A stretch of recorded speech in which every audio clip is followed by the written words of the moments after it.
O Senhor esteja convosco. Ele está no meio de nós. Proclamação do Evangelho de Jesus Cristo segundo Lucas. Glória a vós, Senhor. Naquele tempo, aproximaram-se de Jesus alguns saduceus que negam a ressurreição e lhe perguntaram: Mestre, Moisés deixou-nos escrito: se alguém tiver um irmão casado e este morrer sem filhos, deve casar-se com a viúva, a fim de garantir a descendência para o seu irmão. Ora, havia 7 irmãos. O primeiro casou e morreu sem deixar filhos. Também o segundo e o terceiro se casaram com a viúva. E assim os 7. Todos morreram sem deixar filhos. Por fim, morreu também a mulher. Na ressurreição, ela será esposa de quem? Todos os 7 estiveram casados com ela. Jesus respondeu aos saduceus: nesta vida os homens e as mulheres casam-se, mas os que forem julgados dignos da ressurreição dos mortos e de participar da vida futura, nem eles se casam, nem elas se dão em casamento, e já não poderão morrer, pois serão iguais aos anjos. Serão filhos de Deus, porque ressuscitaram. Que os mortos ressuscitam, Moisés também o indicou na passagem da sarça, quando chama o Senhor o Deus de Abraão, o Deus de Isaac e o Deus de Jacó. Deus não é Deus dos mortos, mas dos vivos, pois todos vivem para Ele. Alguns doutores da lei disseram a Jesus: Mestre, tu falaste muito bem. E ninguém mais tinha coragem de perguntar coisa alguma a Jesus. Palavra da salvação. Glória a vós, Senhor.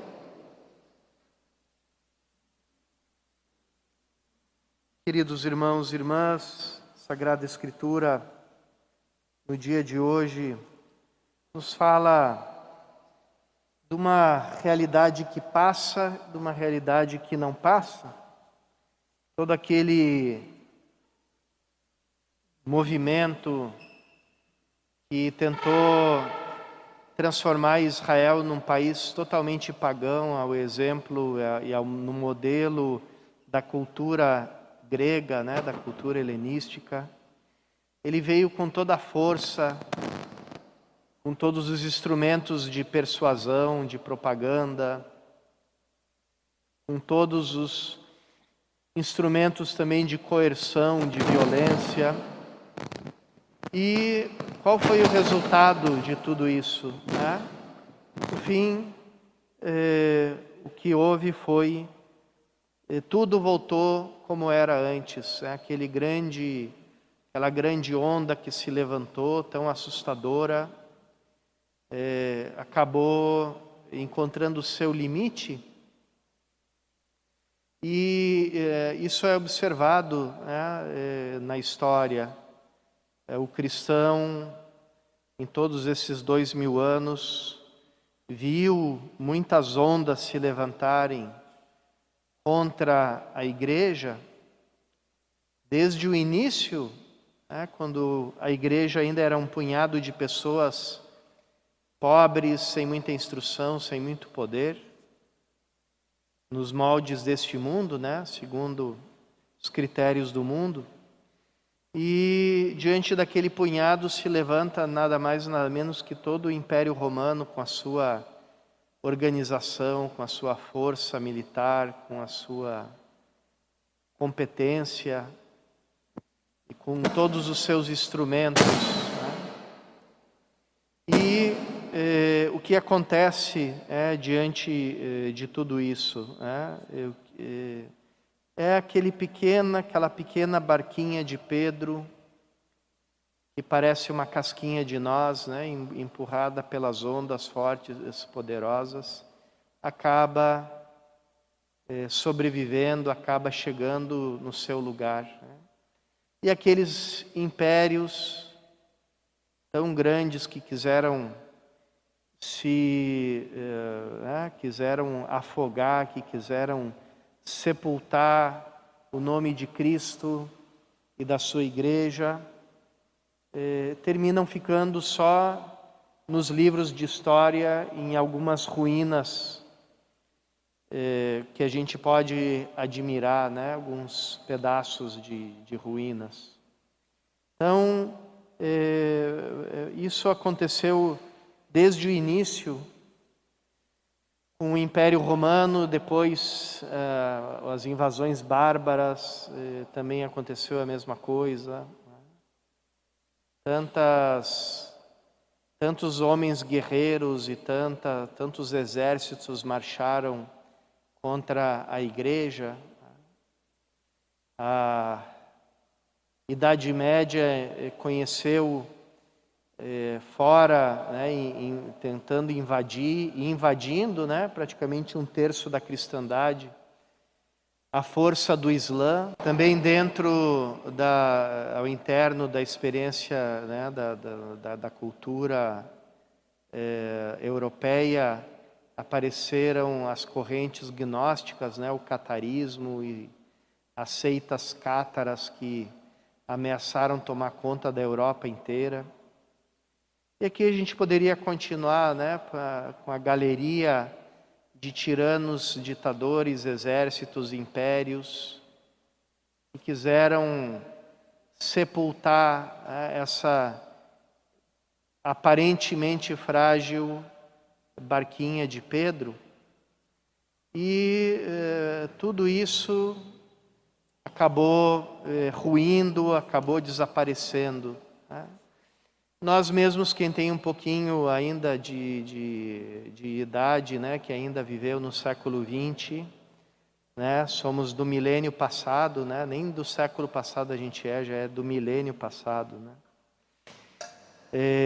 Vimos aquele grande império soviético que parecia indestrutível, que abocanhou metade do planeta, também desaparecer quase que da noite para o dia, né? Uma determinada hora existia, dali no dia seguinte acabou com uma rapidez impressionante. Tá? E ali o que você percebe, né? A experiência cristã fica sempre de pé, e às vezes ela é sustentada por uma pequena comunidade, por um pequeno grupo, por esse pequeno rebanho de que fala Jesus, e muitas vezes não tem muitas pretensões, tem apenas uma vida e uma alegria para comunicar, mas essa vida, essa alegria são algo que nem a morte, nem o mundo inteiro pode tirar. No Vietnã, o governo proibiu o cristianismo, proibiu até de usar o nome de cristãos. O nome cristão desapareceu do vocabulário das pessoas, mas eles, conhecendo aquelas comunidades cristãs meio escondidas, clandestinas, perseguidas lá, eles começaram a chamar os cristãos aquele povo dos que se amam. Então, podem até nos tirar o nome, o rótulo, o nome pelo qual nós somos conhecidos, mas ninguém pode tirar essa vida que se comunica, que se manifesta como amor. E isso é o que tem a palavra final. São Paulo, no capítulo 13 da 1 Coríntios, diz isso, né? Até mesmo a fé e a esperança passam, mas o amor não passa nunca. Porque é a única coisa que fica para sempre. E é por isso é a única que sobrevive. Hoje nós estamos comemorando esses 30 anos da presença dos focolarinos aqui na Arquidiocese, e que se reúnem, como diz o nome, o focolare, que quer dizer a lareira, é o fogo doméstico. Aqui nesses trópicos aqui não tem lareira, então é meio que um focolare sem focolare, né? Porque não, nesse calorão, quem é que vai aguentar ter uma lareira em casa, né? Mas o que é a lareira como símbolo, né? O fogo que ilumina, que aquece e que mantém unidas as pessoas, porque num lugar frio as pessoas se aconchegam, ficam pertinhas umas das outras e pertinho do fogo, né? E ali é o lugar da conversa, o lugar do diálogo, o lugar da partilha das coisas, das experiências. Então, é esse, e é claro, a gente, mesmo não tendo um fogo físico, nós temos esse fogo que é muito maior, que ilumina muito mais, que aquece muito mais o nosso coração, que é a presença do Espírito Santo em nós. Então, ali todos nós nos encontramos como uma família e vivemos como família, vivemos como comunidade. A gente sabe que o grande desafio da paróquia, enquanto paróquia, é deixar de ser um lugar do cristão anônimo, da pessoa que vem só para usufruir dos, entre aspas, serviços religiosos e ir embora. E onde a dimensão comunitária da fé fica ausente, porque o mundo mesmo, como aqui, aquele helenismo do Antíoco e daqueles líderes, diziam, não, vive só de forma privada a tua fé. A tua fé é uma coisa privada, uma coisa individual, particular. Quem fala assim não sabe, não conhece qual é a experiência da fé. Que é justamente brota de uma partilha e nos conduz para a partilha, brota da comunhão e nos conduz para a comunhão.